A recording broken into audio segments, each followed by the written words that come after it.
Hello दोस्तों, स्वागत है आपका जीएस की और हिस्ट्री की ये सेकेंड क्लास में।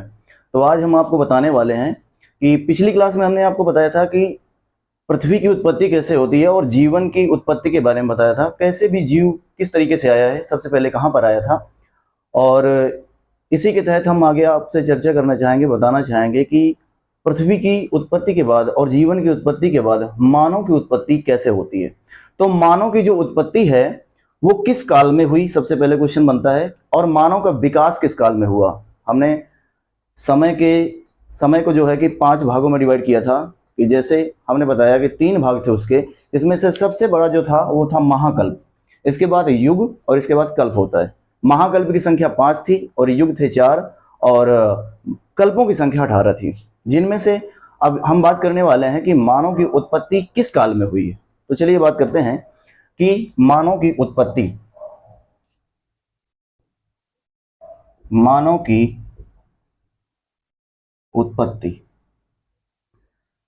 की उत्पत्ति किस काल में होती है, किस महाकल्प में होती है। तो बता देंगे महाकल्प। ठीक है, तो यह तृतीय महाकल्प में होती है। तृतीय महाकल्प। युग बात करेगा तो युग कौन सा था, तो युग किस युग में मानव की उत्पत्ति हुई, तो चतुर्थ युग में। चतुर्थ युग में। और किस कल्प में हुई, कल्प की बात करें तो प्लायोसीन प्लायोसीन कल्प। प्लायोसीन कल्प में हुई है मानव की उत्पत्ति। ठीक है, इसके बाद क्वेश्चन ये बनता है कि मानव की उत्पत्ति प्लायोसीन कल्प में हुई, जो कि चतुर्थ युग के प्लायोसीन कल्प में हुई। ये प्लायोसीन जो कल्प है उसमें होती है। ठीक है, लेकिन मानव का जो विकास हुआ, मानव का विकास किस काल में हुआ, ये क्वेश्चन बनता है। तो मानव का विकास हुआ था चतुर्थ युग के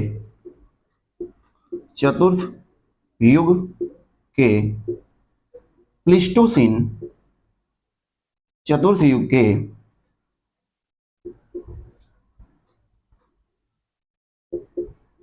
प्लीस्टोसीन कल्प में। ठीक है ना।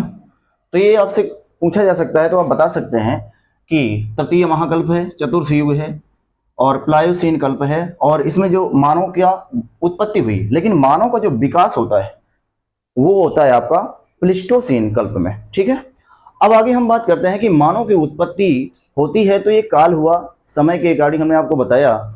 लेकिन अब सबसे पहले क्वेश्चन ये पूछा जाता है कि सबसे पहला मानव कौन सा था, मानव का आदि पूर्वज किसे कहा जाता है। ठीक है, तो अब हम बात करते हैं कि मानव का आदि पूर्वज कौन था, इसका किस तरह से इसकी खोज हुई है, खोज करता इसके कौन है, इस तरीके से क्वेश्चन पूछा जा सकता है। तो हम बात करते हैं कि सबसे पहला मानव कौन था। सबसे पहले मानव की बात करें तो सबसे पहला मानव का क्वेश्चन पूछा जाएगा कि मानव का आदि पूर्वज कौन था। आदि पूर्वज, देखिए मानव का जो आदि पूर्वज था उसे ऑस्ट्रेलियोपिथेकस कहा जाता है। ऑस्ट्रेलियोपिथेकस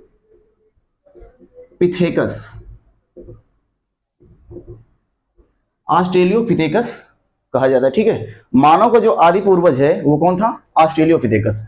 ऑस्ट्रेलियोपिथेकस जो है ना, इसकी खोज कहां पर हुई, ये कहां पर पाया गया, है ना। तो खोजकर्ता कौन है, खोजकर्ता, सबसे पहले हम बात करते हैं खोजकर्ता की। तो एक व्यक्ति थे, इनका नाम है रेमंड डार्ट ने खोज किया। स्थान क्या था, तो स्थान की बात करें तो स्थान में अफ्रीका महाद्वीप है। अफ्रीका महाद्वीप में खोजा गया ये मानव, और किसके द्वारा खोजा गया, तो रेमंड डार्ट के द्वारा खोजा गया। कब खोजा गया, समय पूछा जा सकता है, तो समय में आप बताएंगे सन 1924 एडी, 1924 ईस्वी में खोजा गया था।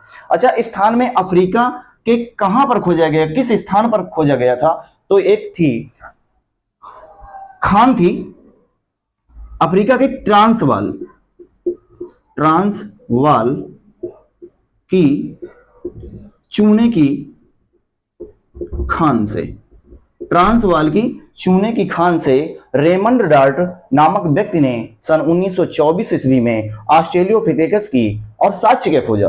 क्या मिला था इसका इस मानव का साक्ष्य जो ऑस्ट्रेलियोपिथेकस है, इसका कौन सा पार्ट मिला था? तो बता सकते हैं कि खोपड़ी का साक्ष्य मिला था। खोपड़ी का साक्ष्य, खोपड़ी का साक्ष्य मिला। ठीक है, ट्रांसवाल के चूने की खान से ऑस्ट्रेलियोपिथेकस नामक मानव की खोपड़ी का साक्ष्य मिलता है। ठीक है, तो सबसे पहला जो मानव है उसे हम क्या बोलते हैं? ऑस्ट्रेलियोपिथेकस। देखिए, इसी के समकालीन एक मानव और है जिसका नाम है रामापिथेकस। रामापिथेकस, रामापिथेकस कहां पर पाया गया? तो यह अफ्रीका, स्थान पूछा जाएगा, आप बता सकते हैं कि यह अफ्रीका के मैदानी भागों में पाया गया। अफ्रीका के मैदानी भागों में, अफ्रीका के मैदानी भागों में जो पाया गया मानव था उसका नाम था रामापिथेकस। ठीक है, इसके बाद एक और मानव आता है जिसका नाम है शिवापिथेकस। ये दूसरा मानव होगा, इसको हम पहला मानव कहते हैं, दूसरा और तीसरा मानव है, इसका नाम क्या है? शिवापिथेकस। शिवापिथेकस। और शिवापिथेकस कहां पर पाया गया इसको बता देंगे। स्थान ये पाया गया अफ्रीका के जंगली भागों में, मतलब जंगल में, जंगली भागों में, जंगली इलाकों में पाया गया, है ना। शिवा दिगंबर जो जंगल में रहते हैं, इस तरीके से आप बता सकते हैं कि जो शिवापिथेकस है वो अफ्रीका के जंगली भागों में पाया जाता है। क्वेश्चन ये बनता है कि जो मानव है उसका जन्म किस महाद्वीप में हुआ था? तो अभी हमने सबसे पहले बताया कि जो मानव का जन्म होता है वो अफ्रीका महाद्वीप में होता है, लेकिन किस महाद्वीप को मानव का पालना कहा जाता है? तो यहां से क्वेश्चन बनता है कि किस महाद्वीप को मानव का पालना कहा जाता है। तो इतना आप नोट करेंगे, इसके बाद हम बताते हैं आपको कि मानव की उत्पत्ति किस महाद्वीप में होती है और उसका पालना अर्थात उसका भरण पोषण या पालन या उसका विकास किस महाद्वीप में होता है। ठीक है, तो देखिए, आपने जाना कि मानव की जो उत्पत्ति होती है वो अफ्रीका महाद्वीप में हुई। मानव की उत्पत्ति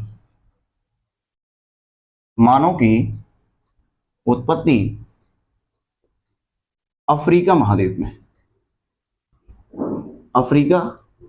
में हुई, लेकिन मानव जाति का पालना किसे कहा जाता है, किस महाद्वीप को कहा जाता है? तो एशिया महाद्वीप को कहा जाता है। एशिया महाद्वीप को क्या कहा जाता है? मानव जाति का पालना कहा जाता है।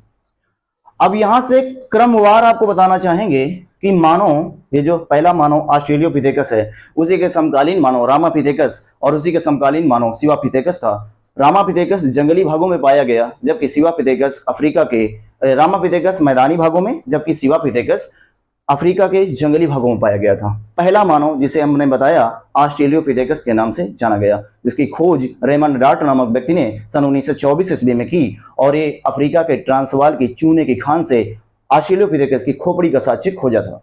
नेक्स्ट आप हम बात करेंगे कि दूसरा, अगला जो मानव है जिसका नाम है, हम ऑस्ट्रेलियोपिथेकस को पहला मानव समझते हैं, और दूसरा मानव हम आपको बताना चाहते हैं कि जो दूसरा मानव है, दूसरे मानव के आने का क्रम है वो कौन सा मानव है? इसका नाम है होमो हैबिलस। होमो हैबिलस, ये मानव की विशेषता क्या है? होमो हैबिलस जो मानव है ना, ये कहां पर पाया गया? ये भी अफ्रीका में पाया गया। निवास स्थान क्या है इसका? अफ्रीका निवास। ठीक है ना, यहां पर ये मानव पाया जाता है। लेकिन इस मानव की विशेषता क्या है? आपसे क्वेश्चन पूछा जाएगा, इस मानव की विशेषता क्या है? होमो हैबिलस जो मानव है, इसकी विशेषता क्या है? तो इसे हम, इस होमो हैबिलस मानव को कारीगर मानव के नाम से भी जानते हैं। कारीगर मानव, क्योंकि कारीगर मानव इसको क्यों कहा जाता है? क्योंकि इस मानव ने सबसे पहले बड़े बड़े हथियार बनाए। क्या? बड़े बड़े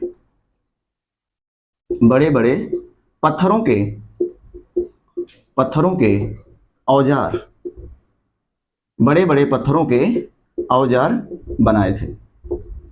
इसलिए इस मानव को कारीगर मानव के नाम से जाना जाता है। दूसरा क्वेश्चन ये बनता है कि इस मानव की दूसरी विशेषता क्या है। इस मानव की दूसरी विशेषता यह थी कि इस मानव ने सर्वप्रथम क्या किया, हथियारों का, बड़े बड़े औजारों का प्रयोग किया, बनाना शुरू किया। इस मानव की अगली विशेषता यह है कि इसने अपने हाथों का खोलकर प्रयोग किया, खोलकर प्रयोग, अपने हाथों का खोल करके प्रयोग किया है। ठीक है ना। तो जैसे एक छोटा बच्चा होता है, वो चलना जानता है, पहले तो धीरे धीरे से चलेगा, पहले पकड़ के चलता है, फिर धीरे धीरे उसे चलाया जाता है। तो इस तरीके से अब इस तरीके से मानव का विकास, मतलब उत्पत्ति हुई थी, लेकिन अभी हमने बताया था आपको मानव का विकास, मानव की उत्पत्ति तो प्लायोसीन काल में हो जाती है, लेकिन इसका विकास जो होता है, अब ये क्रमिक विकास हो रहा है, तो मानव का विकास प्लीस्टोसीन महाकल्प में होता है। तो उसी प्लीस्टोसीन महाकल्प में से हम आपको बताया कि जो दूसरा मानव है, इस मानव का नाम है होमो हैबिलस। इसने क्या किया, इसे कारीगर मानव कहा जाता है। क्यों? क्योंकि इसने सबसे पहले बड़े बड़े हथियारों का, औजारों का बनाना शुरू किया। दूसरी बात कि ये अपने हाथों का खोल करके प्रयोग करता है। अगला मानव है जिसका नाम है हीडल वर्ग मानव। ठीक है, हीडल वर्ग मानव क्या है? जो हीडल वर्ग मानव है, देखिए अफ्रीका के बाद ये मानव कहां पर गया? अगला मानव तीसरा होगा, इसका नाम है हीडल वर्ग मानव, हीडल वर्ग मानव। और हीडल वर्ग मानव की विशेषता क्या है? ये इसका निवास स्थान कहां है और ये कहां पर पाया गया? स्थान ये यूरोप में पाया गया, यूरोप में पाया जाता है मानव। और इसका जल्द ही विकास हुआ और जल्द ही समाप्त हो गया, इसका जल्दी ही विकास होता है और जल्दी ही समाप्त हो जाता है। ठीक है, अगले मानव की बात करते हैं। इसकी विशेषता यही है कि ये मानव कहां पर पाया गया? तो यूरोप में पाया गया, और इसका जल्दी ही विकास होता है और जल्दी ही समाप्त हो जाता है। अगला मानव है, चौथा मानव, जिसकी हम बात करते हैं होमो इरेक्टस मानव। देखिए होमो इरेक्टस मानव की विशेषता क्या है, तो समझते हैं। होमो इरेक्टस मानव, होमो इरेक्टस मानव, होमो इरेक्टस जो मानव है, इसकी विशेषता क्या है? होमो इरेक्टस जो मानव है, इसकी विशेषता यह है कि इसने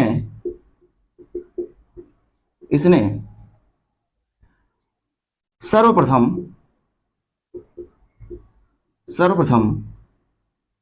अर्थात ऐसा कह सकते हैं कि यह मानव सर्वप्रथम अपने पैरों पर खड़ा होकर चला। यह ऐसा मानव था जो अपने पैरों पर सर्वप्रथम खड़ा होकर के चला है। पहले मानव क्या था ना, हाथों और पैरों दोनों के बल चलता था, जैसे बंदर चला करते हैं, इस तरीके से चलता था, है ना। तो अब ये मानव क्या करता है, पहले अपने हाथों का इसने प्रयोग किया, खोल कर प्रयोग किया था। और ये दूसरा मानव जो हुआ, इसका नाम है होमो इरेक्टस मानव, इसने सर्वप्रथम क्या किया है, अपने पैरों पर खड़ा होकर के चलना शुरू किया है। क्यों जरूरत पड़ी इसको खड़ा होकर के चलने की? इस बात को समझना है। हाँ, तो ये होमो इरेक्टस मानव है ना, यह मानव सर्वप्रथम क्या हुआ है, अपने पैरों पर खड़ा होकर के चला है। क्यों जरूरत पड़ी इसको? भाई मानव क्या था ना, इसको शिकार करता था, पहले शिकारी मानव है ना, खाद्य संग्राहक मानव है, पूरा पाषाणकालीन मानव है। तो इसने अपने बचाव के लिए भी, किसी दूसरे जानवरों से भी रक्षा के लिए देख करके आगे मतलब खड़ा हो जाता है व्यक्ति, तो उसको दिखाई देता है दूर तक का कि कौन सा कहाँ क्या शिकार है, या कोई हिंसक पशुओं से उसको रक्षा भी करनी है। तो इस तरीके से इस मानव ने क्या किया, सर्वप्रथम अपने पैरों पर खड़ा होकर के चला। नेक्स्ट मानव है, इस मानव का नाम जानते हैं क्या है? इस मानव का नाम है जावा मानव। जावा मानव की विशेषता क्या है? जावा मानव का निवास स्थान कहां है, पाया कहां पर गया? इसका अन्य नाम है, पूछा जा सकता है, कई बार पूछा भी गया है, सिनेनथ्रोपस इरेक्टस, सिनेंथ्रोपस इरेक्टस, इसका अन्य नाम पूछा जा सकता है। ये कहां पर पाया गया? ये पाया गया इंडोनेशिया, इंडोनेशिया में पाया गया, इंडोनेशिया, है ना। इंडोनेशिया के जावा द्वीप, जावा द्वीप और टिनिल ग्राम के समीप, टिनिल ग्राम के समीप इस मानव का साक्ष्य मिला। जो जावा मानव है इसे सिनेंथ्रोपस इरेक्टस के नाम से भी जाना जाता है। ये मानव इंडोनेशिया के जावा द्वीप के टिनिल ग्राम के समीप मिला था। इसकी विशेषता और ये है कि ये मानव है ना, ये नरभक्षी हुआ करता था, नरभक्षी, मानव को खा जाता था। मतलब जैसे कोई तगड़ा मानव है उसको छोटे छोटे मानव करके ना सब इकट्ठा होकर के और उस बड़े मानव को खा जाते हैं। जैसे चींटियां होती है ना, देखा होगा कि कई चींटियां अगर ग्रुप बना करके अगर किसी भी अपने लक्ष्य को प्राप्त करती हैं तो इकट्ठे होकर के अपने से बहुत सारा भार, मतलब 100 गुना भार लेकर के भी चलने की क्षमता रखती है ना। ऐसे ही मानव ने क्या किया, वो नरभक्षी हुआ करते थे, को शिकार नहीं मिलता तो मानव खा जाता है। ऐसा उनको लगा कि यार कोई बीमार होने वाला है, टपकने वाला है, तो उसी को खा जाएंगे, है ना। तो ये नरभक्षी हुआ करता था। दूसरी बात यह है कि ये इसने औजार अपने थोड़ा शार्प किए, मजबूत किए बनाना, अच्छे औजारों का प्रयोग किया इस मानव ने, है ना। तो दूसरी विशेषता ये भी हो गई। और इस मानव की ही विशेषता ये है कि इस मानव ने सर्वप्रथम क्या किया था, सर्वप्रथम आग की खोज की, आग की, इस मानव ने सर्वप्रथम आग की खोज की थी, आग की खोज, है ना। अब ये क्वेश्चन पूछा जाता है कि आग की खोज किस काल में हुई थी, आग की खोज किस काल में हुई? तो आग की खोज तो पूरा पाषाण काल में ही हो गई थी, है ना। नॉलेज ऑफ फायर जो था वो पूरा पाषाण काल में, मानव को आग का ज्ञान था, लेकिन मानव ने आग का प्रयोग किस तरीके से करना है, यूज ऑफ फायर क्या है, इसका प्रयोग नवपाषाण काल में हुआ। लेकिन आग, दोनों क्वेश्चन इंपॉर्टेंट है कि पूरा पाषाण काल में आग की खोज हो जाती है, लेकिन इसका प्रयोग नवपाषाण काल में होता है। और आग की खोज करने वाला जो व्यक्ति है वो पूरा पाषाणकालीन मानव, जावा मानव है, जो इंडोनेशिया के जावा द्वीप के टिनिल ग्राम के समीप में उसका साक्ष्य मिला है और इसने ही सर्वप्रथम आग की खोज किया था। नेक्स्ट मानव है और ये नरभक्षी हुआ करता था, इसकी विशेषता ये है। ठीक है, क्वेश्चन ये पूछा जा सकता है। अगला क्वेश्चन, अगला जो मानव है उसके बारे में बात करते हैं। अगला मानव है जिसका नाम है पेकिंग मानव। देखिए पेकिंग मानव क्या है, पेकिंग मानव। और ये पेकिंग मानव जो है ना, इसे और किस नाम से जाना जाता है, इसे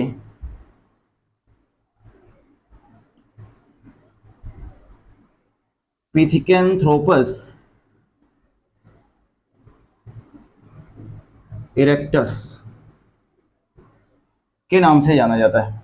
ये कहां पर पाया गया, स्थान पूछ लेगा तो आप बता देंगे भाई साहब ये चीन में पाया गया था, और चीन में पाया गया था। और इसकी विशेषता ये थी कि ये जावा मानव से ज्यादा शक्तिशाली था, जावा मानव से ज्यादा शक्तिशाली मानव था। ये जावा मानव से भी ज्यादा शक्तिशाली मानव था। कहां पर पाया गया, चीन में पाया गया। और ये भी क्या था, ये नरभक्षी था ये भी नरभक्षी था, है ना। अपने औजारों का प्रयोग इसने बहुतायत मात्रा में किया, इसके ज्यादा अच्छे एवं मजबूत व शार्प हथियार से, मतलब धारदार औजारों का प्रयोग किया। ठीक है, तो ये पेकिंग मानव की विशेषता यह है। इसका अन्य नाम पूछा जा सकता है पिथिकेंथ्रोपस इरेक्टस। कहां पर पाया गया, चीन में पाया गया, जावा मानव से ज्यादा शक्तिशाली हुआ था और ये नरभक्षी भी हुआ था। ठीक है, अगले मानव की बात करते हैं। इसका नाम है, जिसका अगला मानव है इसका नाम है निएंडरथल मानव, निएंडरथल मानव। ये देखिए निएंडरथल मानव जो पाया गया, इसका निवास पूछा जा सकता है। ये निवास स्थान था जर्मनी की निएंडर नदी घाटी में पाया गया, निएंडर नदी घाटी में पाया गया। है ना। अब ये मानव की विशेषता ज्यादा ये हो जाती है कि यही जो मानव है, यही वो मानव है जिसने समाज को, समाज का वर्गीकरण किया। ये पहला मानव था जिसने क्या किया, ये शिक्षित मानव है, ये पहला मानव है जो शिक्षित मानव है। शिक्षित मानव मतलब क्या है, इसे अक्षरों का ज्ञान था, अक्षरों का ज्ञान मतलब लिपि का ज्ञान था, लिखना पढ़ना जानता था, लिपि का ज्ञान, लिपि का ज्ञान था। और क्या किया, समाज का वर्गीकरण किया, समाज का वर्गीकरण किया, समाज का वर्गीकरण किया। अगला, समाज का क्लासिफिकेशन किया, वर्गीकरण किया, और इसको अंत्येष्टि संस्कार का भी ज्ञान था, अंत्येष्टि संस्कार, अंत्येष्टि संस्कार। अंत्येष्टि संस्कार का मतलब क्या होता है, अंतिम संस्कार। देखो अंतिम संस्कार कैसे किया जाए, संस्कार कितने प्रकार के होते हैं वो वैदिक काल में हम आपको बताएंगे, जिसमें बताया गया है वैदिक सभ्यता। इसमें 16 संस्कार होते हैं, जिसमें अंतिम संस्कार है, उसका नाम है अंत्येष्टि संस्कार। मतलब ये मानव को उसका अंतिम संस्कार कैसे किया जाता है इसको भली बात ज्ञान था, लिपि का ज्ञान था, लिखना पढ़ना जानता था, स्क्रिप्ट का पता था, अक्षरों का ज्ञान था, समाज का वर्गीकरण किया था, इसलिए शिक्षित मानव था। सभ्यता में रहने सीखा इस मानव ने। कैसा मानव था, इसने सभ्यता में रहना सीखा, सभ्यता में रहना सीखा, ये वही मानव है। ठीक है, इससे क्वेश्चन बन जाता है कि जो नियंडरथल मानव है इसकी विशेषता क्या है, तो आप बता सकते हैं कि नदी घाटी में पाया गया, जर्मनी में पाया गया। जर्मनी मतलब कहां पड़ता है, यूरोप महाद्वीप का एक भाग है, जर्मनी के अंदर नदी घाटी में पाया गया। ये शिक्षित मानव था, अक्षरों का ज्ञान था, लिपि का ज्ञान था, समाज का वर्गीकरण किया था, अंत्येष्टि संस्कार करना जानता था, अर्थात इसको अब ज्ञान हुआ था, एक स्थायी निवास बना करके रहना शुरू कर दिया इस मानव ने। नेक्स्ट अगले की बात करते हैं, अगला मानव कौन था। देखिए अगला मानव जो है उसका नाम है, जिसे आधुनिक मानव का पूर्वज के नाम से भी जाना जाता है। कई बार ये क्वेश्चन पूछा गया पीसीएस में था कि क्रो-मैग्नन मानव, क्रो-मैग्नन मानव, ये जो क्रो-मैग्नन मानव है ना, क्रो-मैग्नन मानव, इसे आधुनिक मानव का, आधुनिक मानव का आदि पूर्वज कहते हैं, आदि पूर्वज, इसे आधुनिक मानव का आदि पूर्वज कहते हैं। जैसे तो फिर आधुनिक मानव किसे कहते हैं, क्रो-मैग्नन मानव को आदि मानव, आदि पूर्वज कहते हैं। जो मानव है ना उसका आदि पूर्वज किसे कहते हैं, क्रो-मैग्नन मानव को कहा जाता है। क्वेश्चन ऐसे इंपॉर्टेंट हो जाता है। ठीक है, अगला मानव है जिसका होमो सेपियंस, होमो सेपियंस। और ये होमो सेपियंस क्या है, ये है क्या, आधुनिक मानव, आधुनिक मानव है ना, ये होमो सेपियंस है, आधुनिक मानव है जिसे, और आधुनिक मानव की खोज या जानकारी कहां पर होती है, तो ये आधुनिक मानव की खोज होती है ना, इसकी जो खोज हुई थी या इसका पता लगा, तो ये मानव कब का बताया जाता है, ये उच्च पुरापाषाण कालीन मानव है, उच्च पुरापाषाण काल का मानव, काल का मानव। उच्च पुरापाषाण काल में इस मानव का क्या होता है, उद्भव होता है ना, उद्भव, इस मानव का उद्भव कब होता है, उच्च पुरापाषाण काल में माना जाता है। तो होमो सेपियंस है। ठीक है, इतना समझ पाया होंगे आप। तो देखिए जो उच्च पुरापाषाण कालीन मानव है, तो क्वेश्चन आता है कि इसकी जो कपाल गुहा का आयतन है कितना हुआ करता था, कपाल गुहा का आयतन, कपाल गुहा का आयतन 1600 सीसी का, 1600 सीसी मतलब क्यूबिक सेंटीमीटर। और वर्तमान जो मानव है, वर्तमान मानव की कपाल गुहा का आयतन, कपाल गुहा का आयतन कितना होता है, वह 1450 सीसी का होता है, 1450 सीसी का होता है। वर्तमान मानव की कपाल गुहा का आयतन कितना होता है, 1450 सीसी का होता है। ठीक है, इससे क्वेश्चन बन सकता है। आगे हम लोग बात करेंगे जो, अर्थात हमने आप तक आपको बताया कि आधुनिक मानव है, जो आज तक ये मानव चला आ रहा है। और अगली बात करते हैं कि होमो फ्यूचरिस्ट मानव कैसा होगा, आने वाला जो अगला मानव होगा वो कैसा मानव होगा। तो हम फ्यूचर के मानव की भी बात कर लेते हैं, ठीक है।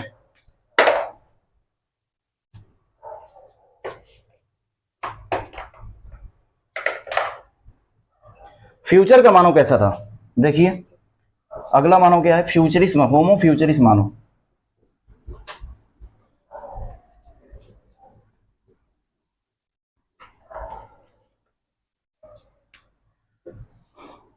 होमो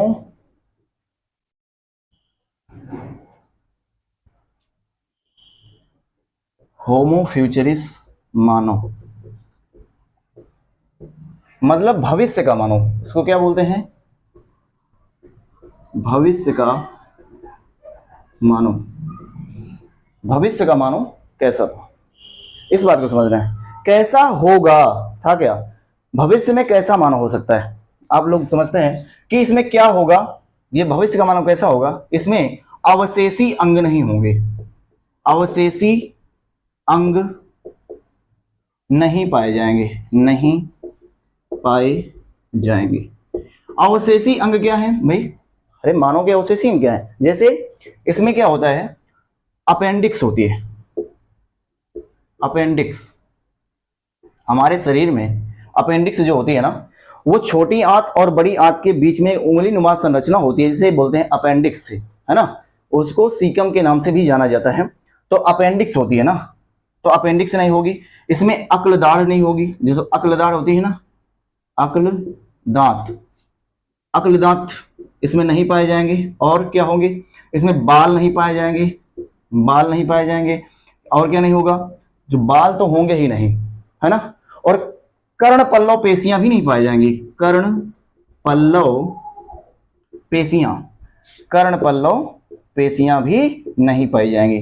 तो देखिए अपेंडिक्स नहीं पाई जाएगी, मतलब जो अवशेषी अंग है ना वो नहीं पाए जाएंगे, जैसे बाल हो गया, नाखून हो गया, है ना, अक्लदांत हो गया, कर्ण पल्लव जो पेशियां होती हैं, ये इनका मतलब नहीं होगा। तो देखो देखने में कैसा लगेगा होमे, और वर्तमान मानव से बिना ज्यादा बुद्धिमान मानव होगा, ज्यादा चालाक मानव होगा। देखो कैसा, जैसे और इसका देखो, इसकी जो कपाल गुहा का आयतन है ना, कपाल इसका कपाल कैसा होगा ना, वो गुंबदाकार होगा, गुंबदाकार, गुंबदाकार, गुंबद देखा ना, मंदिर के ऊपर जो ऐसे नुमा संरचना बनी होती है, गोल तरीके संरचना बनी होती है ना, वो कैसा होगा, गुंबदाकार होगा। तो देखो मानो का जैसे, और इसका जैसे मैं अच्छे समझ दो, जैसे लहसुन या प्याज नहीं होता है, इस तरीके से इसकी कपाल गुहा का बनी होगी। जैसे मान लो कि ये है, ऐसे मान लो, ठीक है, और इसमें कान तो होंगे नहीं, तो कान की जगह क्या होंगे, छेद होंगे, कान की जगह यहाँ पर छेद हो सकते हैं। और बाल नामक संरचना, बाल तो होंगे ही नहीं, तो फिर जब बाल नहीं होंगे तो भौवे का कोई मतलब ही नहीं होता, तो बस आंखें समझ लो इसकी,